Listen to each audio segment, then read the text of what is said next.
Welcome, gun runner.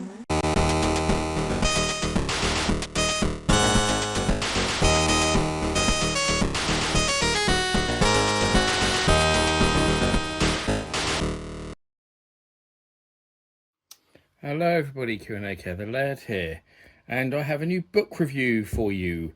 And I said on one of my recent videos actually that I still had one more arcade book left to review in my pile of books, which I'm nearly finished going through now. I have a few more left to look at, but not many. I had so many at one point, it was ridiculous.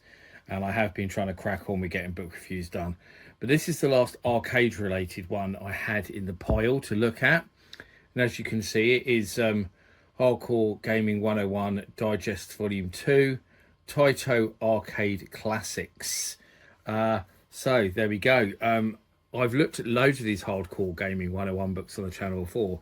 In fact, I looked at loads of them at one point. I think you all got quite bored of them because they proved quite popular initially, and then some of the later ones I did got hardly any views.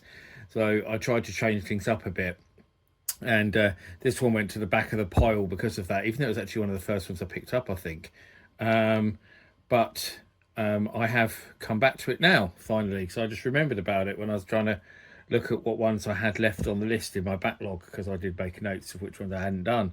But yeah, so I've looked at loads of different ones from Hardcore Gaming 101 on Sega and Capcom and Konami and Treasure, all sorts really. They've covered so many different companies, and this is the turn of Taito. And one thing that did surprise me about this one was how thin it was, because Taito are a big company who have done some really big games, but it seems that this one is really thin. And also the title is a bit confusing, because see where it says Digest Volume 2. Now when they started doing these Hardcore Gaming 1, and then they started saying Digest 1, Digest 2, Digest 3. So basically it was like this was the second book they made, third book they made. When you read it, you think this is Volume 2. So that's what happened when I first found this. And I bought it and I got it and I thought, oh, I haven't got Volume 1. So I went and looked and there's no Volume 1. And then it dawned on me when I looked at some of the other books and noticed they had this Digest volume. It's like, oh, it's not Volume 2 Taito Arcade Classics. It's their second book, so to speak. Very strange way of doing it. But I need to move my camera up a bit or you're not going to be able to see this. I've just realised. So we will have a look now what's in it. So let's move that down a little bit more again. There's our table of contents. So yeah, it says, while mostly known for Space Invaders Bubble Bobble, Taito is also one of the prolific developers in the 80s and 90s arcade scene, challenging even the likes of Konami and Sega. Yeah, I say that all the time. A lot of people don't seem to remember how big Taito were. Unfortunately, they aren't nearly as well known outside of Japan. I'd argue that because they did some big games, as you've just mentioned. When the Taito Legends 2 compilation disc of the PS2 was released, an embarrassment of riches containing top-tier titles like Metal Black and Elevator Action Returns, a big-name video game site basically rated it as paraphrased, I've never even heard of most of these games, 6 out of 10. This digest honestly only scratches the surface of what Taito has to offer, but hopefully it will convince you to delve into their outstanding catalogue of unique and interesting games. So basically they kind of skimmed over their catalogue really and just picked out some stuff that they think's interesting, which is a strange way of doing it. And actually, funny thing is, I said in some of the previous Hardcore Gaming 101 books that I've looked at, some of them are really good and some of them are quite crap. And it's strange how some of them go really in depth and then some of them don't. Some of them like skip over big name titles or just mention them in passing, and they're really strange. And it seems strange because they're all basically put together by the same people. So it seems that the quality of them is so inconsistent, and also a lot of the books have huge mistakes in them or omit, you know, so when they show the home versions, like down here, it's got Amiga, PC Engine, Game Boy Advance. There's more home versions of Darius than that. And quite often they'll omit some of the most well-known versions, which is really strange. So for example there, they've put Amiga, but they haven't mentioned there's also ST and there's also 8-bit versions as well. They've just completely ignored those. Darius 2, aka Sagaya. I loved that on the Mega Drive. I bought the Mega Drive version back in the day and loved it. It had some really cool graphics on it as well. And it mentions this version. So now I've done a comparison video on that actually. I've done a 4-play comparison on Darius 2.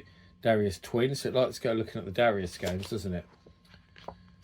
Darius Gaiden. I think I had that on the Saturn. G Darius. Darius Burst. That's a fairly new one that they did. They've gone big on the Darius games there. Gun Frontier. Not such a well-known one there. It did come out for the Sega Saturn. It was shown. And there's Metal Black, another one that came out for the Sega Saturn. There's so many good games that came out for the Saturn in Japan that a lot of people in the West don't know about. I've got loads of Japanese Saturn games. Best way, got an action replay cartridge. Best way to enjoy the Saturn is to access its Japanese library. Mega Blast there. I love the way Taito often put cameos for their other games in different games. So for example, there you can see it's got one of the Bub or Bob, whichever one of the two it is, in there. So yeah, they love doing stuff like that, so they you'll see references to Space Invaders in a lot of their games as well. Bubble Bob was a common appearance one, or Darius. There'll be references to each of those in lots of their other games, which is always a cool way of doing it. Tokyo, Sylvalian, Night Striker, a great game. Best played with the arcade version, and there is a Mega CD version. That isn't particularly great. It's all right, but it's very blocky. I think they could have done a better job. The arcade version, there's Night Striker S on the Saturn, which is the one you want to play, or the arcade. Saturn one's great. The arcade version's great. Sort of, I think it was called the X board. It was or something like that, and it was basically Taito's version of the Sega Super Scaler.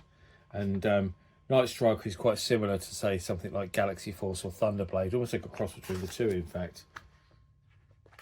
Aquajack, not a game I'm familiar with, but it actually looks quite cool. I'll have to try that one out.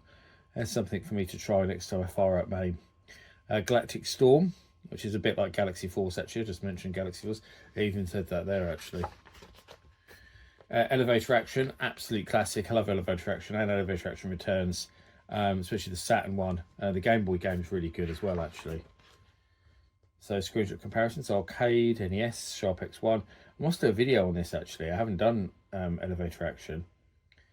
CPC Spectrum, MSX SG-1000 Commodore 64, and it shows the Atari 2600 prototype there. It was meant to come out for the Atari 7800 as well, but didn't.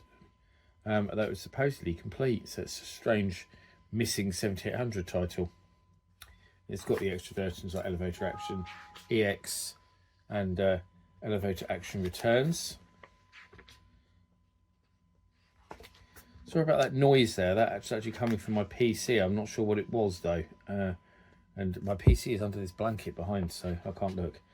There's Mission Elevator, which is basically an Elevator Action inspired game. So kind of showing some of the other games that were inspired by Elevator Action, which is quite cool, I suppose. Legend of Kargay, which is quite a crap game in my opinion. I don't think it's very good at all. I had the Spectrum version on a compilation actually called Taito Coin-Op Hits, which is a brilliant compilation and some really, really good games on, like Bubble Bobble and Flying Shark and Renegade and some other stuff. Really good compilation. But Legend of Kargay was definitely the weakest game in the collection. I never much liked it. Demon Sword, which is a NES game, as you can see. There's Legend of Kargay 2. The Ninja Warriors, great game. Best played in the arcade though, because the triple screens didn't work so well on home systems because it lost a bit of the wow factor when they ported it to the home. But still a great game, and it's worth playing for the soundtrack alone. Daddy Mulk is probably one of the best tunes ever made for a video game. It's so good. It shows us the home versions there. I mean, there is a very good version for Mega CD. PC Engine version's decent. The home computer version is not so much, as you can probably imagine. Thunder Fox. That's quite a cool, fun sort of run and gun style game. I played that. Rastan, absolute classic. That was on that Taito Coin-Op Hits collection I just mentioned as well for the Spectrum. Really good. So screenshot comparisons there. There's Arcade, Master System, MSX, Commodore 64, Amstrad CPC, Spectrum, Apple II GS, IBM PC, and TRS-80. There really is a lot of ports of Rastan, isn't there? A lot of them out there. There's also an ST prototype as well that isn't finished, which is a shame. Doesn't show that one there. They don't often show Atari ST. For some reason, they seem to hate the Atari ST and don't like showing it. There's the odd book that they show the screenshots in for, and then you go to the next book and it doesn't. This is one of the books that ignores Atari ST. You can't say it's because it's a prototype, because you saw for elevator action it showed the 2600 prototypes. That's not something you can say. There's Nastar Warrior, aka Rastan Saga 2, and there is for the Mega Drive the PC Engine arcade down the bottom, and Warrior Blade, which is the third Rastan game, not so well known. Kadash, which I think, if I seem to remember, was actually developed by Tower Plan, I think. And I think Taito just picked it up for the West, if I remember rightly. Dead Connection. I've not played that, but the funny thing was I remember seeing this once before in something or other. It might have been Retro Game Magazine, thinking, oh, that looks really cool, I need to play that. And I never did. And now seeing it again, it's reminded me that I need to go and play that. So that's just another one I need to go and get going on main, because it looks great. Growl. I had the Mega Drive version, which it shows down there, which is a bit disappointing because it was very flickery and it was only single player, which was ridiculous.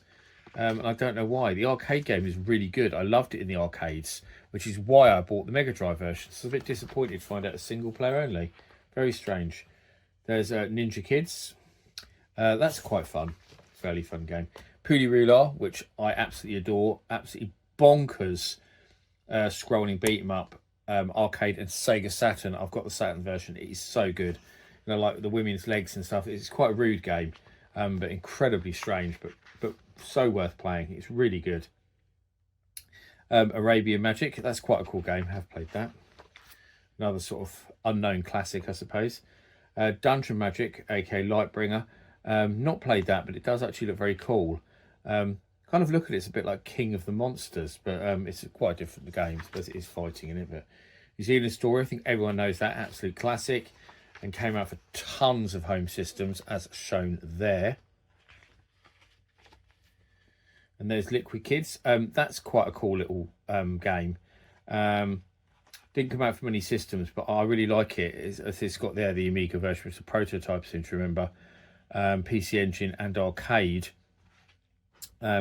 Yeah, there's a Saturn version which it shows there, which it doesn't show down there for some reason. But yeah, that's a fun little platformer. Camel Tree, another quite bonkers game, but actually very, very enjoyable. Got quite a few home ports there. So arcade, SNES, X68000, PSP, iOS, DS. I think a lot of people know it from the PSP actually. There's Dino Trex, or Dino Rex, which is quite famous in one way because many people don't seem to know about it, but it's almost like an early predecessor to Primal Rage. So it's interesting the similarity between that game and Primal Rage. It's obviously, you do have to wonder if when they made Primal Rage they had played Dino Rex and they were ripping it off a bit. You do have to wonder. Not as good as Primal Rage though, it's a bit clunky, I found when I played it. And there's a talk about their nudity in lots of their games. Big section on that. I'm not sure why it's such a big section on that. And then they've got little reviews of loads of their, well, 80 in fact, of their Super Famicom games, because they did loads of games for the Super Famicom, as you can see here.